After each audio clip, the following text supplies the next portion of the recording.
محمد بارک وسلم صلی علیہ الصلوۃ والسلام علیک یا رسول اللہ صلی اللہ علیہ وسلم. حضرات بس میں بغیر تمہید کے اپنی گفتگو کا آغاز کرتا ہوں. آپ حضرات اگر ساتھ دیں گے تو میں کچھ دیر تک بولوں گا. تھوڑا بیداری پیدا کرے اپنے اندر. جب انسان کھانا کھاتا ہے اور جب کھانا اسے پسند آ جاتا ہے تو اس کی زبان سے خود بخود تعریف نکلنے لگتی ہے. واہ کیا کھانا ہے، واہ کیا روٹی ہے، واہ کیا چاول ہے، واہ کیا گوشت ہے، واہ کیا زردہ ہے. انسان نے جب کپڑا پہنا، کپڑا اگر اسے پسند آ گیا اس کی زبان سے خود بخود تعریف نکلنے لگتی ہے. بولو نکلتی ہے کہ نہیں؟ واہ کیا کرتا ہے، واہ کیا امامہ ہے، واہ کیا ٹوپی ہے، واہ کیا پاجامہ ہے، واہ کیا جبہ ہے. یعنی یہ انسان کی فطرت کا معاملہ ہے کہ جب بھی وہ کوئی چیز دیکھے گا اور اسے پسند آ جائے تو اس کی زبان سے خود بخود تعریف نکلنے لگتی ہے. تو اس کا مطلب یہ ہے کہ جب سرکار اعلیٰ حضرت نے مقام غوث اعظم کو دیکھا ہوگا تو ان کی زبان سے خود بخود تعریف نکلنے لگی. واہ کیا مرتبہ اے غوث ہے بالا تیرا، اے اونچے اونچوں کے سروں سے ہے قدم اعلیٰ تیرا. سبحان اللہ سبحان اللہ. اونچے اونچوں کے سروں سے ہے قدم اعلیٰ تیرا. اب ہم نے سرکار اعلیٰ حضرت کی بارگاہ میں عریضہ لگایا، اے آقا امام احمد رضا، اے بریلی کے تاجدار، آپ نے مقام غوث اعظم کو دیکھا تو کتنا دیکھا، آپ نے مقام غوث اعظم کو جانا تو کتنا جانا، آپ نے مقام غوث اعظم کو پہچانا تو کتنا پہچانا. سرکار اعلیٰ حضرت فرماتے ہیں کہ مقام غوث اعظم کو دیکھنے کے لیے نظروں کا بلند ہونا ضروری ہے. جس کے نظروں کی رسائی ان کے سر تک ہوگی وہی بتا پائے گا ان کی بلندی کیا ہے، ان کا مقام کیا ہے، ان کا مرتبہ کیا ہے، ان کا رتبہ کیا ہے، ان کی عظمت کیسی ہے، ان کی شان کیسی ہے، ان کی شہرت کیسی ہے، ان کے لب کیسے ہیں، ان کے رخسار کیسے ہیں، ان کی زلفیں کیسی ہے، ان کے بازو کیسے ہیں، ان کا سینہ کیسا ہے. یہ وہی بتا پائے گا جس کی نظروں کی رسائی ان کے سر تک ہوگی. مگر میرے نظروں کی رسائی ان کے سر تک ہی نہیں، پھر میں کیسے بتا پاؤں گا ان کی بلندی کیا ہے، ان کا مقام کیا ہے، ان کا مرتبہ کیا ہے، ان کی عظمت کیسی ہے، ان کی شہرت کیسی ہے، ان کی شہرت کیسی ہے، ان کے لب کیسے ہے، ان کے رخسار کیسے ہے، ان کا سینہ کیسا ہے، ان کے بازو کیسے ہے، ان کی زلفیں کیسی ہے، ان کی آنکھیں کیسی ہے. یہ وہی بتا پائے گا جس کے نظروں کی رسائی ان کے سر تک ہوگی. مگر میں اتنا ہی جانتا ہوں کہ سر بھلا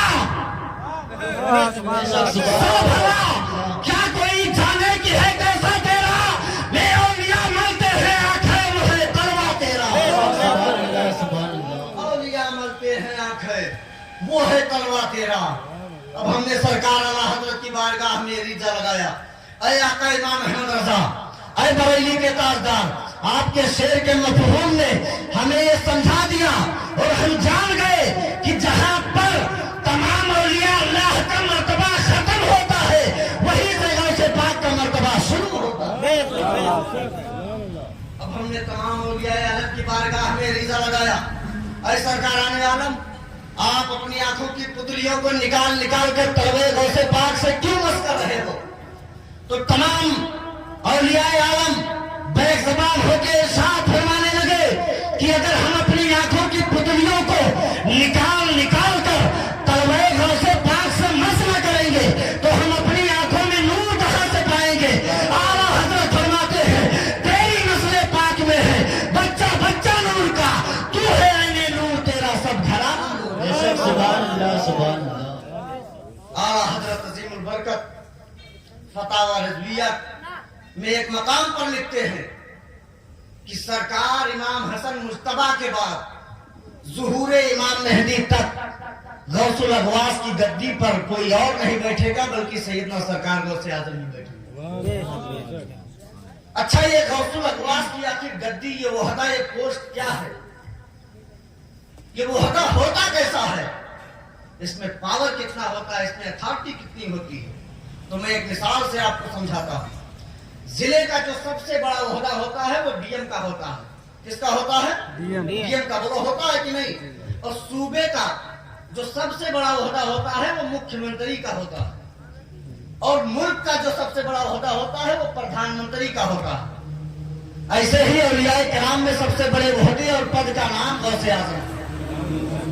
अब आप उससे पूछो, अरे मौलाना तुफैल, ये गौसुल अगवास की कुर्सी जिसे अल्लाह रब्बुल इज्जत अता करता है, उसके पास पावर कितना होता है, उसके पास अथॉरिटी कितनी होती है, उसके पास ताकत कितनी होती है, तो मैं नहीं बताऊंगा, कोई मुफ्ती नहीं बताएगा, कोई मुहद्दिस नहीं बताएगा, कोई आलिम नहीं बताएगा, कोई फकीह नहीं बताएगा, कोई हाफिज नहीं बताएगा, कोई कारी नहीं बताएगा, कोई मुहद्दिस नहीं बताएगा, कोई मुजद्दिद नहीं बताएगा, फिर कौन बताएगा? ऐ जिंदा दिल मुसलमानों, अपने तसव्वुर को ले चलो बगदाद की गलियों में और सरकार गौसे पाक की बारगाह में अरीज़ा लगाओ। ऐ आका, सरकार गौसे आज़म अल्लाह तबारक व तआला जिसे ये मनसब गौसियत कुबरा अता करता है, उसके पास पावर कितना होता है, उसके पास अथॉरिटी कितनी होती है, उसके पास ताकत कितनी होती है, तो सरकार गौसे आज़म खुद फरमाते हैं, ऐ मेरे दीवानों, ऐ मेरे चाहने वालों, अल्लाह तबारक व तआला जिसे ये मनसब गौसियत कुबरा अता करता है, जिसे इस मनसब पर बिठाता है, उसके पास इतना पावर होता है, इतनी अथॉरिटी होती है, इतनी ताकत होती है कि आसमान पे सूरज उस वक्त तक नहीं निकलता जब तक कि अब्दुल कादिर से इजाजत न ले ले। जब तक अब्दुल कादिर से इजाजत न ले ले, जब तक अल्लाह रब्बुल इज्जत ने सरकार गौसे पाक रज़ी अल्लाह तआला अन्हु को अपनी कुदरत का शाहकार बना करके दुनिया में भेजा। इसीलिए आपकी जात से ऐसे ऐसे कमालात और ऐसी ऐसी करामतें जाहिर हुई और इस कसरत से जाहिर हुई कि किसी और गौस या कुतुब या वली से इतनी करामतें जाहिर नहीं हुई। जिस तरह हमारे नबी तमाम नबियों में मुमताज, तमाम मुरसलीन का मुक्तदा बनकर आए, इसी तरह सरकार गौसे आजम तमाम वलियों का सरदार बनकर के आए। आप खुद फरमाते हैं कसीदे गौसिया में, वकुल्लु वलिय्यिन लहू क़द्रुन व इन्नी अला क़द्रि नबिय्य बदरिन कमाली, यानी हर वली किसी न किसी नबी का मजहर होता है, लेकिन मैं किसी और नबी का मजहर नहीं हूं, बल्कि इमामुल अंबिया सैयदुल मुरसलीन का मजहर हूं, इमामुल अंबिया सैयदुल मुरसलीन का मजहर हूं। इसीलिए सरकार की जात से जितने मौजिज़ात जाहिर हुए, किसी और नबी की जात से इतने मौजिज़ात जाहिर नहीं हुए, और सरकार गौसे पाक की जात से जितनी करामतें जाहिर हुई, किसी और वली की जात से इतनी करामतें जाहिर नहीं हुई। आप पर उस जमाने से लेकर अब तक किताबें लिखी जा रही हैं, और किताबें लिखने वालों में सिर्फ हनफी, शाफई, मालिकी, हम्बली ही नहीं, बल्कि चारों सिलसिले के उलमा, चारों सिलसिले के मशाइख, सरकार गौसे पाक से लेकर अब तक बड़े बड़े मुज्तहिदीन और मुहद्दिसीन ने आप पर किताबें लिखी और आपकी बारगाह में अपनी अकीदतों का खिराज पेश किया। सरकार गौसे पाक रज़ी अल्लाह तआला अन्हु तहदीस नेमत के तौर पर फरमाते हैं कि मेरी आंखों की पुतली लौहे महफूज में है। कहां है? लौहे महफूज में है, और लौहे महफूज से कायनात आलम का कोई जर्रा बाहर नहीं है, वो सीधा नहीं है, और सरकार गौसे पाक की निगाहों में लौहे महफूज है। आप फरमाते हैं इन्ना यदी अला मुरीदी का समाए अला अर्द, कि मेरा हाथ मेरे तमाम मुरीदीन पर ऐसे ही साया फिगन है जैसे कि आसमान जमीन पर साया फिगन है। मुझे बताओ, जमीन का कोई हिस्सा आसमान से बाहर है? जमीन के हिस्से पर आसमान साया किए हुए है। इसी तरह दुनिया के किसी भी खित्ते में मुसलमान हो, दुनिया के किसी भी कोने में मुसलमान हो, दुनिया के किसी भी चप्पे में मुसलमान हो, सरकार गौसे पाक के फैजान से बाहर नहीं है। बल्कि मैं तो यहाँ तक कहता हूँ कि ये चारों सिलसिले, चाहे कादरी हो, चाहे नक्शबंदी हो, चाहे सोहरवर्दी हो, या इनके अलावा जितनी शाखें हैं, हर सिलसिले पर सरकार गौसे पाक के सिलसिले का फैजान है। तभी तो आला हजरत फरमाते हैं मज़राए चिश्तो बुखारा व इराक व अजमेर, कौन सी किस्त पे बरसा नहीं झाला तेरा। सरकार गौसे पाक रज़ी अल्लाह तआला अन्हु की वलायत का जब तक कोई वली इकरार न कर ले, उस वक्त तक अल्लाह रब्बुल इज्जत उसे वलायत के मनसब पर फाइज नहीं फरमाता। सरकार गौसे आज़म फरमाते हैं कि अगर मेरा मुरीद मशरिक में रहे और मैं मगरिब में रहूं और उसकी सत्र खुल जाए, तो मैं यही से बैठे बैठे उसकी सत्र पोशी कर सकता हूं। बोलो सुभान अल्लाह। सरकार गौसे आज़म फरमाते हैं ان الانس لهم سیوف ان الجن لهم سیوف ان الملائکۃ لهم سیوف وانا شیخ الکل.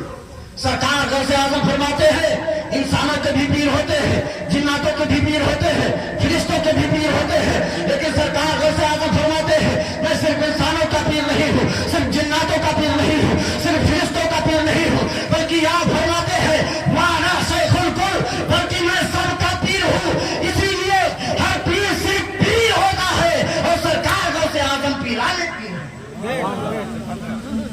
آپ کی عظمت اور رفعت شان کا خطبہ ان لوگوں نے بھی پڑھا جو سرکار غوث اعظم رضی اللہ تعالیٰ عنہ کے پیدا ہونے سے پہلے اس دنیا میں آئے.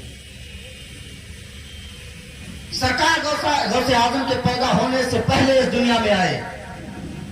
بڑے بڑے اکابرین, بڑے بڑے اولیاء کرام, بڑے بڑے مجتہدین اور محدثین نے آپ کی عظمت اور رفعت شان کا خطبہ پڑھا اور اپنے ماننے والوں کو یہ درس دے دیا کہ ان قریب وہ ولی آنے والے ہیں جو بغداد کے منبر سے بیٹھ کر یہ اعلان کریں گے قدمی حاضری علی رقبت کل ولی اللہ, کہ یہ میرا قدم تمام اولیاء اللہ کی گردن پر ہے. تو اس وقت پورے زمین کے تمام اولیاء کرام اپنی اپنی گردنیں جھکا دیں گے اور یہ اعلان کرتے ہوئے نظر آئیں گے یہ دل, یہ جگر, یہ آنکھیں, سر ہے, چاہے چاہو رکھو قدم غوث اعظم, جہاں چاہو رکھو قدم غوث اعظم.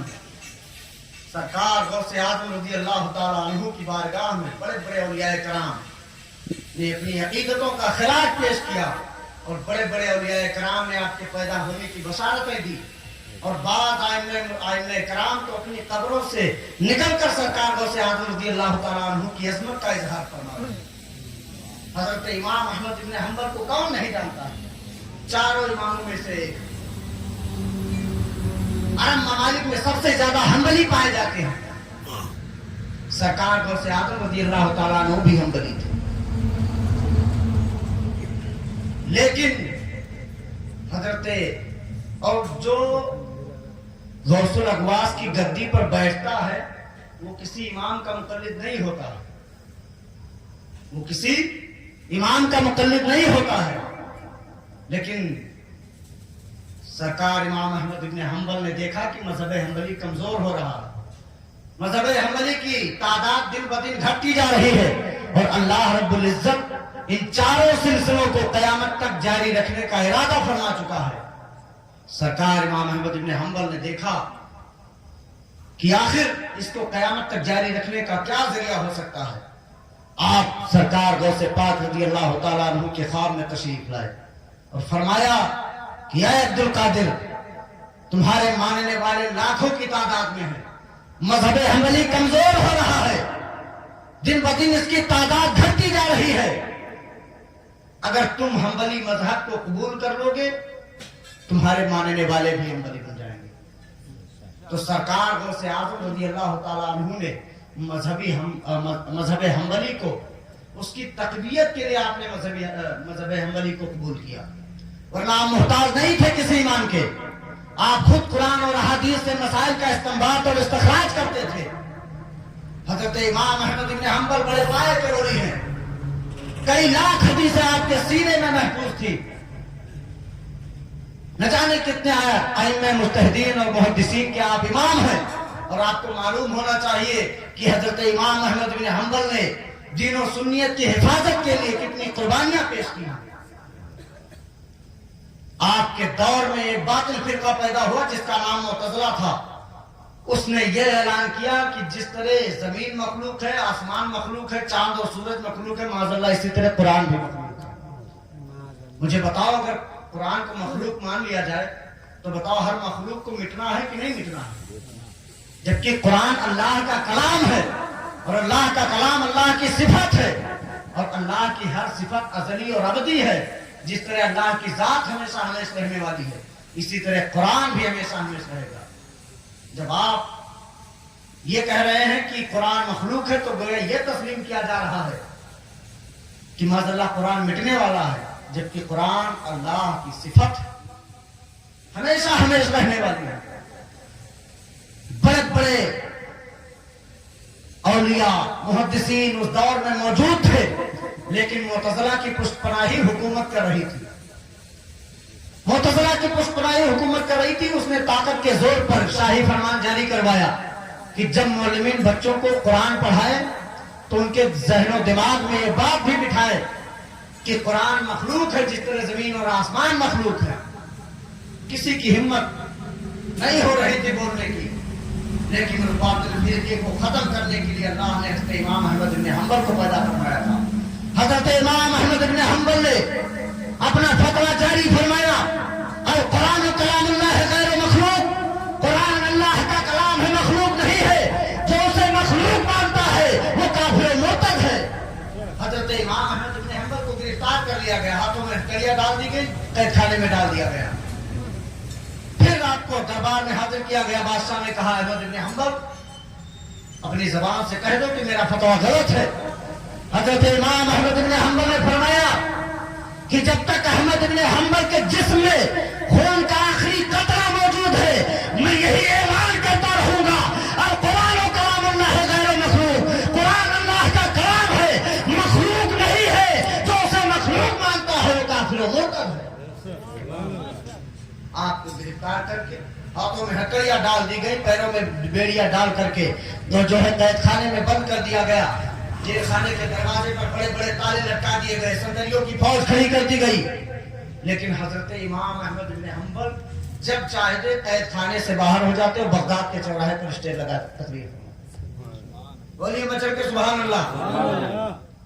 बगदाद के चौराहे पर स्टेज लगाकर तकरीर फरमाते, और कुरान और कलामुल्लाह है गैर मखलूक, कुरान अल्लाह का कलाम है, मखलूक नहीं है। लोगों ने कहा दरबानों से कि तुम किसकी दरबानी कर रहे हो? कहा अहमद इब्न हंबल की दरबानी कर रहे हैं। कहा वो तो बगदाद के चौराहे पर तकरीर कर रहे हैं। कहा ऐसा नहीं हो सकता। जब जेल खाने में जाकर देखते तो वहां भी अहमद इब्न हंबल मौजूद होते, और जब बगदाद के चौराहे पर जाकर देखते वहां भी अहमद इब्न हंबल मौजूद होते। बादशाह ने देखा कि अगर ये कुछ दिन और जेल में रहे तो जेल की दुनिया ही बदल जाएगी। जितने कैदी थे सब आपके मुरीद हो गए तौबा करके, और जितने गैर मुस्लिम थे सबने कलमा पढ़ लिया और सब दाखिले इस्लाम हो गए। बादशाह ने दरबार में तलब किया और कहा, अहमद इब्न हंबल, सिर्फ जबान से कह दो कि मेरा फतवा गलत है, सिर्फ जबान से कह दो कि मुझे अपने फतवे पर अफसोस है।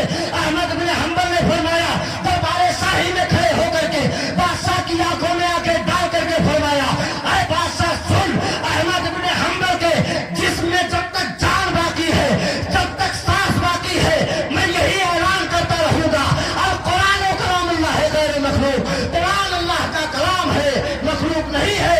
जो उसे मखलूक मानता है वो काफिर और मुर्तद है। बादशाह ने कहा इसके हाथों को बांध दिया जाए और कुर्ता उतार दिया जाए और इसके ऊपर कोड़ों की बरसात की जाए। हजरत इमाम अहमद इब्न हंबल के जिस्म से कुर्ता उतार दिया गया, सिर्फ आपके जिस्म पर पायजामा बाकी है, हाथ बंधा हुआ है। कोड़े मारे जा रहे हैं। पहला कोड़ा मारा, फरमाया बिस्मिल्लाहिर्रहमानिर्रहीम। दूसरा कोड़ा मारा, फरमाया ला हौला वला कुव्वता इल्ला बिल्लाहिल अलीय्यिल अज़ीम। तीसरा कोड़ा मारा, फरमाया ला युसीबना इल्ला मा कतबल्लाहु लना। हमें हर की कोई मुसीबत नहीं आ सकती जो हमारी किस्मत में नहीं है। हाँ, वही मुसीबत आ सकती है जिसको अल्लाह ने हमारी किस्मत में लिख दिया। चौथा कोड़ा मारा गया, फरमाया अल कुरान कलामुल्लाह है गैर मखलूक, कुरान अल्लाह का कलाम है, मखलूक नहीं है। कोड़े आपके जिस्म पर मारे जा रहे हैं। एक एक कोड़े पर आप सब्र शुक्र के कलमात अदा कर रहे हैं, लेकिन एक कोड़ा आकर के आपके कमर पर लग गया, पायजामे की डोरी कट गई, पायजामा नीचे सरकने लगा। हजरत इमाम अहमद इब्न हंबल जो अभी तक एक एक कोड़े पर सब्र शुक्र के कलमात अदा कर रहे थे, लेकिन जब पायजामे की डोरी कट गई, पायजामा नीचे सरकने लगा, हजरत इमाम अहमद इब्न हंबल ने दर्द और कर्ब के आलम में अपने चेहरे को आसमान की तरफ बुलंद किया और परवरदिगारे आलम की बारगाह में रिजा लगाया। ऐ परवरदिगारे आलम, अगर मैं हक पर हूँ, मेरा मसला सही है, तो आज मुझे तू अपने बंदों के सामने रुसवा होने से बचा ले। मैंने इनके अकीदे की हिफाजत की है, मैंने इनके ईमान की हिफाजत की है, मैंने जो है इनके इस्लाम की हिफाजत की है, मैंने इनके दीन की हिफाजत की है। आज तू मुझे अपने बंदों के सामने रुसवा जलील होने से बचा ले।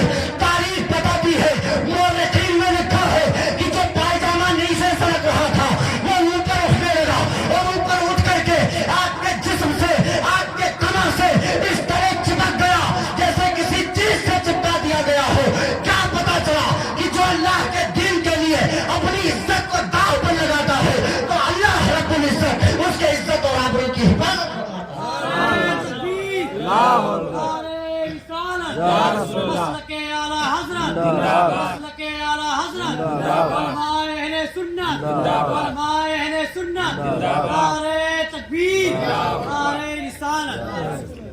वो इमाम अहमद इब्न हंबल जिन्होंने सरकार गौसे पाक रज़ी अल्लाह ताला अन्हु की शान में क्या खिराज अकीदत पेश की है, वो भी जरा सुनेंगे तो अंदाजा होगा कि सरकार गौसे पाक रज़ी अल्लाह ताला अन्हु की अजमत और आपकी शान क्या है। 241 हिजरी में हजरत इमाम अहमद इब्न हंबल का इंतकाल होता है, और जब आपका इंतकाल हुआ तो पूरे बगदाद में आपके इंतकाल की खबर फैल गई। उस वक्त ना टीवी था, ना टेलीविजन था, ना इलेक्ट्रॉनिक मीडिया, ना प्रिंट मीडिया, ना मोबाइल, ना अखबार, कुछ भी नहीं था। लेकिन जो अल्लाह के दीन के लिए अपनी जान को कुर्बान करता है तो अल्लाह रब्बुल इज्जत उसके दिलों में, उनके दिलों में उसकी मोहब्बत को इस तरह डाल देता है कि हजरत इमाम अहमद बिन हंबल का इंतकाल हो रहा है और पूरे बगदाद में आपके इंतकाल की खबर फैल जाती है। लोग दीवानावार भागे चले आ रहे हैं, कोई घोड़े पे सवार होकर, कोई खच्चर पे सवार होकर, कोई पैदल चला रहा है। और आपकी नमाज जनाजा में 25 लाख मुसलमानों ने शिरकत की। कितने लोगों ने? 25 लाख मुसलमानों ने शिरकत की। उस वक्त जबकि हमारी आबादियां कम थी, उस वक्त भी आपकी नमाज जनाजा में 25 लाख मुसलमानों ने शिरकत की। हजरत मुल्ला अली कारी ने मिरकात शरह मिशकात के शुरू में चारों इमामों के हालात को बड़ी तफसील से बयान किया है। उसी में लिखा है कि आपकी नमाज जनाजा में 25 लाख मुसलमानों ने शिरकत की। और ये वो लोग थे जो खुश्की में नमाज पढ़ रहे थे। दरिया के किनारे जो कश्तियां बांधी गई थी उनमें भी हजारों की तादाद में लोग खड़े हुए थे। और आपके जनाजे का मंजर और जुलूस जनाजा का मंजर देखने के लिए जो औरतें अपनी अपनी घरों से निकल पड़ी थी, खतीब बगदादी ने तारीख बगदाद में उनकी तादाद 60,000 लिखी है। और उसी दिन ये वाकया भी पेश आया कि 20,000 काफिरों ने कलमा पढ़ लिया। उनसे पूछा गया कि अभी तक तुम काफिर थे, आज तुमने कलमा कैसे पढ़ लिया, आज तुम दाखिले इस्लाम कैसे हो गए? तो उन लोगों ने फरमाया कि जिसकी नमाज जनाजा में 25 लाख मुसलमान शिरकत करे वो कभी झूठा नहीं हो सकता। जब वो झूठा नहीं हो सकता तो जिस दीन को मानता है वो दीन भी झूठा नहीं हो सकता। जिस किताब पर वो ईमान रखता है वो किताब भी झूठी नहीं हो सकती। जिस नबी का वो कलमा पढ़ता है वो नबी भी झूठा नहीं हो सकता। हमने इमाम अहमद बिन हंबल की के जनाजे की सच्चाई से मज़हब इस्लाम की सच्चाई का अंदाजा लगा लिया और हम सब ने कलमा पढ़ लिया और हम सब दाखिले इस्लाम हो गए। सुभान अल्लाह। 241 हिजरी में आपका इंतकाल होता है और 230 साल के बाद हजरत इमाम अहमद बिन हंबल की कब्र खुल गई, यानी 471 हिजरी में। और सरकार गौसे पाक बरवायत मुख्तलिफ 470 या 471 हिजरी में आप पैदा हुए। जब हजरत इमाम अहमद बिन हंबल की कब्र 230 साल के बाद जब खुल गई, लोग हजारों हजार की तादाद में आपकी कब्र पर हाजिर हुए और अपनी माथे की निगाहों से देखा कि हजरत इमाम अहमद बिन हंबल का जिस्म भी महफूज है और आपका कफन भी महफूज है। मुल्ला अली कारी ने मिरकात शरह मिशकात में लिखा है कि आपके जिस्म पर जो कफन डाला गया था वो कफन भी अब तक मैला नहीं हुआ था, फटा नहीं था, सड़ा नहीं था। क्या पता चला? अंदाजा लगाओ कि जो नबी की हदीसों की इशाअत कर रहा है, जब उसकी जिंदगी का यह आलम है तो जिस नबी की हदीस फैला रहा है उस नबी की जिंदगी का आलम क्या होगा, उस नबी की हयात का आलम क्या होगा? आला हज़रत फरमाते हैं तू जिंदा है वल्लाह, तू जिंदा है वल्लाह, मेरी चश्मे आलम से छुप जाने वाला।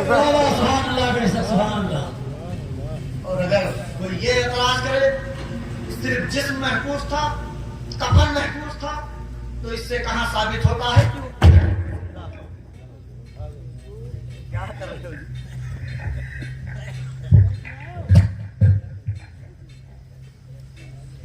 कोई अगर ये एतराज करे कि सिर्फ जिस्म और कफन महफूज था तो इससे कहां साबित होता है कि वो जिंदा है? तो सुनिए, बहजतुल असरार अल्लामा शतनुफी की बहुत मशहूर किताब है। जिस तरह मुहद्दिसीन पूरी सनद के साथ हदीस बयान करते हैं, इसी तरह सरकार गौसे पाक की है कि करामत को अल्लामा शतनुफी ने पूरी सनद के साथ बयान किया। इस वाक़े के रावी हैं हजरत अली बिन हैती, जो आप सरकार गौसे पाक के खलीफा भी हैं, आपके मुरीद भी हैं, आपकी बारगाह के खादमे खास भी हैं। اور جب سرکار غوث اعظم رضی اللہ تعالیٰ عنہ تقریر فرماتے تو آپ کے تمام خلفاء سامنے بیٹھ کر کے تقریر سنتے تاکہ تقریر کا کوئی ایک بھی لفظ مس نہ ہونے پائے، کوئی ایک بھی لفظ مس نہ ہونے پائے۔ حضرت علی بن حیتی الدمیری نے لکھا ہے حیات الحیوان میں کہ اتنے پائے کے بزرگ ہیں، اتنے پائے کے ولی ہیں کہ اگر کوئی مصیبت زدہ انسان مصیبت کے عالم میں حضرت علی بن حیتی کا نام ادب کے ساتھ لے لے تو اس کی ساری مصیبتیں دور ہو جاتی ہیں۔ حضرت علی بن حیتی بغداد کے ان 4 اولیاء کرام میں سے ہیں کہ جو اللہ کے حکم سے مردوں کو زندہ کر دیا کرتے ہیں۔ حضرت علی بن حیتی سرکار غوث پاک کی بارگاہ میں حاضر ہیں، تقریر چل رہی ہے، اچانک آپ کو نیند آ گئی۔ جب نیند آئی میرے آقا علیہ الصلوۃ والتسلیم ان کی خواب میں تشریف لے آئے۔ جب علی بن حیتی کی خواب میں میرے آقا تشریف لائے، ادھر سرکار غوث اعظم اپنے منبر سے اٹھ کر کے اور علی بن حیتی کے سامنے ہاتھ باندھ کر کے کھڑے ہو گئے۔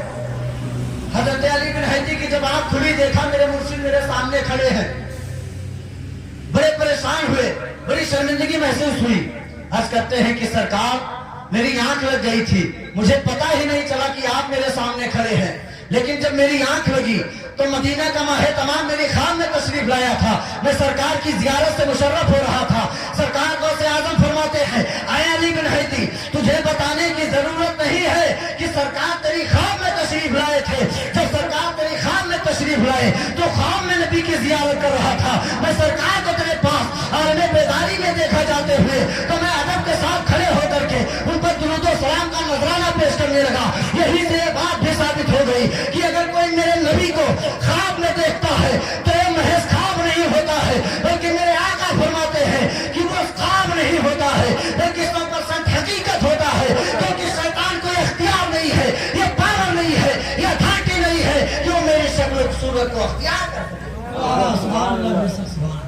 اندازہ لگائیے ایک ولی سرکار کو عالم خواب میں دیکھ رہے ہیں، اسی وقت دوسرے ولی دوسرے بزرگ نبی کو عالم بیداری میں دیکھ رہے ہیں۔ کیا پتا چلا کہ میرے نبی زندہ ہے، آپ پر ایک لمحے کے لیے موت آئی تاکہ وعدہ الہیہ کی تکمیل ہو سکے، اس کے بعد اللہ نے آپ کو ہمیشہ ہمیشہ کے لیے زندہ فرما دیا اور آپ کی اخروی زندگی دنیاوی زندگی سے بدرجہ افضل والا ہے۔ اور یہ میں نہیں کہتا بلکہ قرآن کہتا ہے وَلَلْآخِرَةُ خَيْرٌ لَكَ مِنَ الْأُولَىٰ کہ آپ کی ہر آنے والی زندگی گزری ہوئی زندگی سے بدرجہ افضل والا ہے۔ جو لوگ نبی کو مردہ کہتے ہیں وہ خود مردہ ہے، میرا نبی تو ایسا زندہ ہے، ایسا زندہ ہے۔ اعلیٰ حضرت فرماتے ہیں ایک دل ہمارا کیا ہے آزار اس کا کتنا، تم نے تو چلتے پھرتے مردے تھے۔ وہ علی بن حیتی فرماتے ہیں کہ سرکار غوث پاک رضی اللہ تعالیٰ عنہ نے مجھ سے فرمایا کہ چلو بغداد کے قبرستان میں بغداد کے قبروں کی زیارت کریں، کیونکہ یہ سلسلہ کوئی نیا نہیں ہے بلکہ میرے نبی نے شہدائے احد کے قبروں کی زیارت کی ہے، صحابہ نے کی ہے، تابعین نے کی ہے، تابعین نے کی ہے، یہ سلسلہ کوئی نیا نہیں ہے۔ چلو بغداد کی قبروں کی زیارت قبرستان میں قبروں کی زیارت کرتے ہیں۔ سرکار غوث پاک رضی اللہ تعالیٰ عنہ آگے آگے پیچھے حضرت علی بن حیتی سرکار غوث پاک بغداد کے قبرستان میں پہنچتے ہیں، ایک ایک قبر پر حاضری دیتے ہیں، اور جب حضرت امام احمد بن حنبل کی قبر پر پہنچتے ہیں فاتحہ پڑھی، مراقبے میں گردن جھکائی۔ جب آپ نے مراقبے میں گردن جھکائی حضرت علی بن حیتی فرماتے ہیں بہجت الاسرار میں لکھا ہے کہ جب آپ نے مراقبے میں گردن جھکائی تو حضرت امام احمد بن حنبل اپنی قبر سے باہر آ گئے، اور جب باہر آئے آپ کو اپنے سینے سے لگایا، آپ کو جھکا عطا فرمایا، اور احمد بن حنبل فرماتے ہیں حضرت امام احمد بن حنبل فرماتے ہیں حضرت علی بن حیتی فرماتے ہیں کہ امام احمد بن حنبل نے فرمایا اے عبد القادر میری نگاہ دیکھ رہی ہے کہ عنقریب اللہ رب العزت تجھے علم و عرفان کی اس بلندی پر فیض فرمائے گا کہ جہاں ہر ولی بڑے بڑے اولیاء کرام تیرے علم کا محتاج ہوں گے۔ نعرہ تکبیر، نعرہ رسالت، مسلک اعلیٰ حضرت مفتی صاحب قبلہ، مفتی صاحب قبلہ، نعرہ تکبیر، نعرہ رسالت۔ माइक ने आपकी माइक ने जो है आवाज को खराब कर दिया। मैं समझ रहा था कि मैं टिक नहीं पाऊंगा इस माइक पे।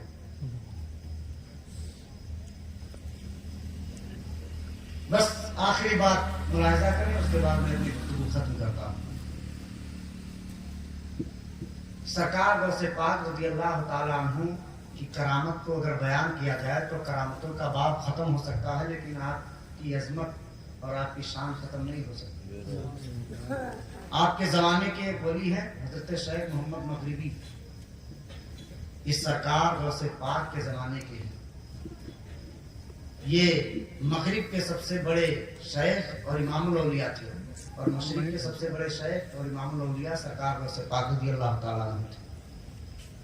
उस जमाने में मशहूर था कि मगरिब में सबसे बड़े वली इमामुल औलिया शेख मोहम्मद मगरिबी हैं, और मशरिक में सबसे बड़े वली और इमामुल औलिया सैयदना सरकार गौसे आजम। वो शेख मोहम्मद मगरिबी सरकार गौसे पाक की बारगाह में किस तरह खराज अकीदत पेश करते हो कि जरा सुने। हजरत शेख मोहम्मद मगरिबी अपने खानकाह में बैठे हैं, मुरीदीन का मजमा लगा है।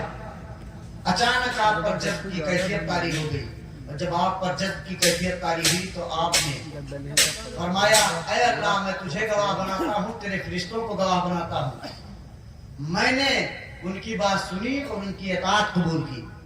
जब मुरीदीन ने देखा कि ये बेरब्त जुमला आपकी जबान पर कैसे जारी हो गया, जब हजरत शेख मोहम्मद मगरिबी बेदारी में आए तो मुरीदीन ने पूछा कि सरकार ये बेरब्त जुमला आपकी जबान पर कैसे जारी हो गया। हजरत शेख मोहम्मद मगरिबी फरमाते हैं कि अभी जब मैं अपनी खानकाह में बैठा हुआ था, अचानक मुझ पर जज्ब की कैफियत तारी हुई, और जब मुझ पर जज्ब की कैफियत तारी हुई तो मैंने देखा कि बगदाद के मिंबर से गौसे आजम ये ऐलान कर रहे हैं, कदमी हाज़िही अला रक़बति कुल्ले वलील्लाह, कि मेरा ये कदम तमाम औलिया अल्लाह की गर्दन पर है। तो मैंने अपने दिल पर ये महसूस किया कि अल्लाह की जानिब से मेरे दिल पर ये इल्हाम आ रहा है कि तमाम औलिया किराम ने अपनी अपनी गर्दनें इस फरमान पर झुका दी है, तू भी अपनी गर्दन इस फरमान पर झुका दे। तो मैंने अपनी गर्दन उस फरमान पर झुका दी, और अल्लाह उसके फरिश्तों को गवाह बनाया, और उनकी बात सुनी, उनकी इताअत कबूल की। और वही शेख मोहम्मद मगरिबी फरमाते हैं कि जब मैंने गर्दन झुकाई तो मैंने क्या देखा कि बाबे जन्नत पर आका करीम सल्लल्लाहु अलैहि वसल्लम चला गए हैं, और एक खिलत जन्नत अता फरमा रहे हैं कि ये खिलत जन्नत ले जाओ फला वली को दे दो, उसने मेरे लाडले के लिए अपनी गर्दन झुका दी है। ये खिलत जन्नत ले जाओ फला वली को दे दो, उसने मेरे लाडले के लिए अपनी गर्दन झुका दी है। ये खिलत जन्नत ले जाओ फला वली को दे दो, उसने मेरे लाडले के लिए अपनी गर्दन झुका दी है। अगर दुनिया में वलियों को जन्नती जोड़ा मिल रहा है तो ये सरकार गौसे पाक के सदके में मिल रहा है। आला हज़रत फरमाते हैं, तेरी सरकार में लाता है रजा उसको शफी जो मेरा गौस है और लाडला बेटा तेरा। सुभान अल्लाह।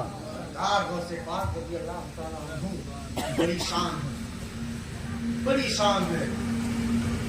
जबकि बोलिए सुभान अल्लाह। सरकार गौसे पाक को अल्लाह ने ये ताकत और ये पावर अता की है कि जैसे राई को हथेली पर रख करके देखा जाए, इसी तरह पूरी दुनिया का मुशाहिदा करते हैं। तो क्यों ना देखे। सरकार गौसे पाक रज़ियल्लाहु ताला अन्हु के दरवाजे पर एक फकीर आया, उसने सलाम किया। सरकार गौसे आज़म रज़ियल्लाहु ताला अन्हु भी छोटे से हैं, दरवाजे पर आया, आपने उस फकीर के सलाम का जवाब 2 मरतबा इनायत किया। कै मरतबा? 2 मरतबा। वो फकीर हैरान और परेशान है, यार मैंने सलाम 1 मरतबा किया है, जवाब 2 मरतबा इस बच्चे ने दिया है, आखिर वजह क्या है, मामला क्या है? कहा है बच्चे, हो बहुत छोटे बातें बड़ों की करते हो बहुत छोटे बातें बड़ों वाली करते हो। मैंने सलाम 1 मरतबा किया है, जवाब 1 मरतबा होना चाहिए, लेकिन तुमने 2 मरतबा क्यों दिया है? सरकार गौसे पाक फरमाते हैं, अरे फकीर तू याद कर, मेरे पैदा होने से पहले मेरे दरवाजे पर तू आया था, तूने सलाम किया था, घर से जवाब ना मिला था, इसलिए एक उस सलाम का जवाब है और एक आज के सलाम का जवाब है। एक उस सलाम का जवाब है और एक आज के सलाम का जवाब है। अच्छा बताओ, अगर देखते नहीं पहचानते नहीं तो सलाम का जवाब किसी और को भी दे सकते थे, लेकिन इससे पता चलता है कि सरकार घर से पाक उसे देख भी रहे थे, उसे सुन भी रहे थे, उसे पहचान भी रहे थे। अरे जब सरकार गौ से आजम का आलम ये है तो फिर मदीने के रहमत आलम का आलम क्या होगा? जब उनके गदा भर देते हैं शाहाने जमाना की झोली, मुहताज का जब ये आलम है, मुख्तार का आलम क्या होगा? ये है सरकार गौ से आजम रज़ी अल्लाह तआला अन्हु की अजमत शान। मेरे प्यारे, आवाज जो है बैठ चुकी है, माइक जो है आप हजरात जानते ही हैं, शुरू से अब तक जितने खतबा शोरा सब परेशान हुए इस माइक से, मैं भी परेशान हो गया।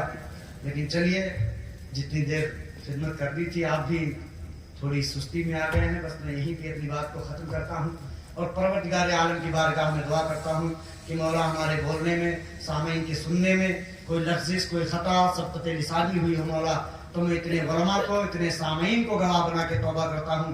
अस्तगफिरुल्लाह रब्बी मिन कुल्ली ज़ंबि व अतूबु इलैह, ला इलाहा इल्लल्लाह मुहम्मदुर रसूलुल्लाह सल्लल्लाहु अलैहि वसल्लम। फिर कभी आपने इंशाअल्लाह याद किया तो मज़ीद गुफ्तगू होगी, इस नाचीज़, इस खादिम की हाज़िरी ज़रूर होगी। हमारे अस्सलामु अलैकुम व रहमतुल्लाह।